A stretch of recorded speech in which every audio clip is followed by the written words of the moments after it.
we had big problems. I just got to the point where we just couldn't take it anymore. My biggest gripe with my wife is, well, nothing, she's perfect. No, I'm kidding. Every time there's a family affair, there's a blowout fight. I was living in an icy cold hell in terms of my personal life. Old habits die hard. I guess I'm sort of telling the story a bit out of sequence.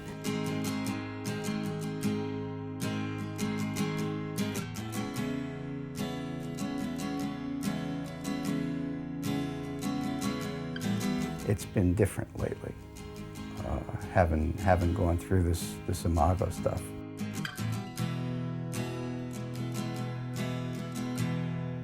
Love is such a mystery.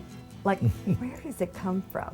The mystery of attraction really has its origins in an image we have of our primary caretakers, and that we're going to be drawn to somebody who reminds us energetically of those caretakers, particularly the one who frustrated, the one or both, or ones if there's more than two, that frustrated us the most. A couple can walk into the office and the Imago therapist immediately shows them a way to listen to each other. Imago therapy shows results immediately. Couples find themselves, find each other in order to repair and heal and complete some of the damage of childhood. As we're walking in the door, she's telling me, you know, if this doesn't work, we're going to get a divorce. Or if this doesn't work, I want a divorce. And you know, I said, yeah, okay. Sounds good to me.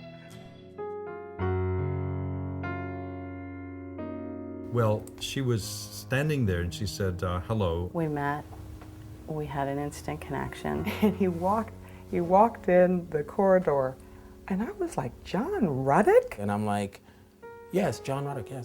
And you are?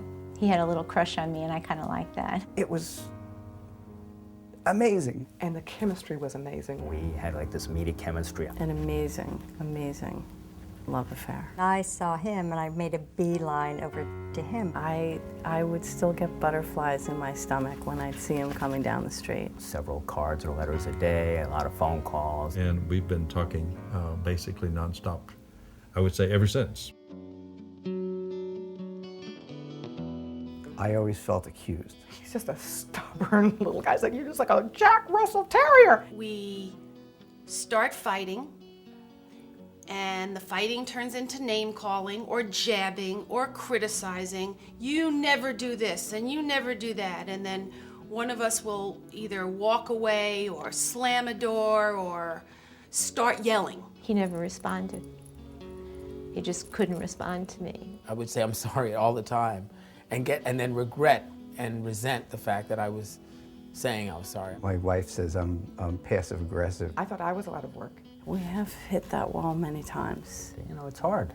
It's hard to not reach into the old toolbox. We lost a lot of the intimacy. Sometimes she pushes a little bit too far. I stopped fighting, I stopped talking, I stopped doing everything. It was just, I can't do this. And that's how we lived. That's how we lived, especially the last year before we went to Imago. I really liked the dialogue idea. Imago starts with a dialogue. What a dialogue is really about is moving from talking about the other person to talking about yourself. Because what we tend to do is when we get into conflict or we have a problem, we make it about our partner.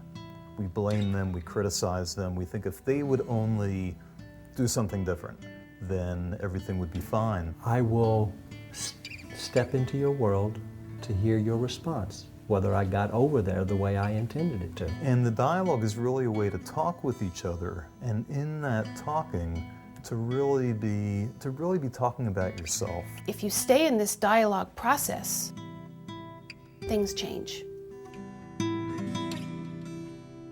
So who would like to start? I'm a little frustrated that she won't let me punt the cat across the room. I need to rescue you. Randy, I'd like to talk about moving.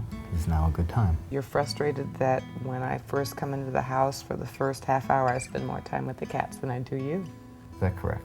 Is there more? There is more, and what frustrates me about that is I'd like to have an engaged evening. We spend more intimate time over the next 2 weeks. When I come home, it would be great if I had a few minutes just to decompress. If we end up looking at a house with a bathroom that makes you want to vomit, maybe we could just start with the pink sink and toilet.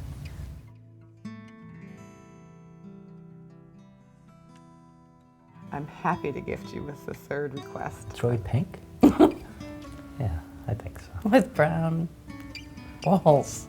Yeah. Okay, I think compromise. 2 months ago,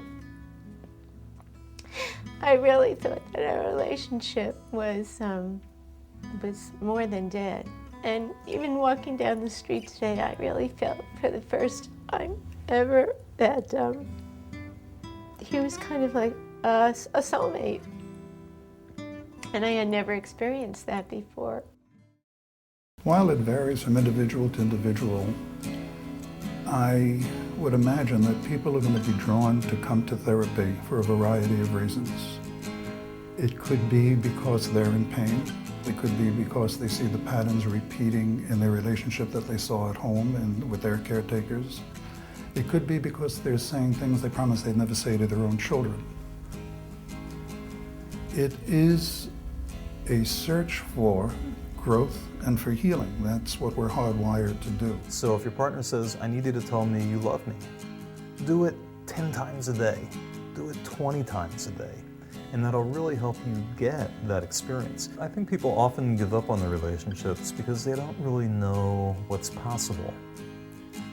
The truth is that most of us really don't know how to get through conflict. We don't know how to get to the other side. And so hopefully the dialogue technique and the tools that we teach give people a different experience. And honestly, I see that over and over again. I see people who go from being on the brink of divorce and ending a relationship very quickly to feeling really positive about the relationships. It was quite amazing. It's a tremendous privilege to be in a relationship with someone who has the integrity to grow themselves and at the same time to give you the space to be safe and show up and to grow as well. To fall in love, that's easy. Staying in love is the skill, and that's hard.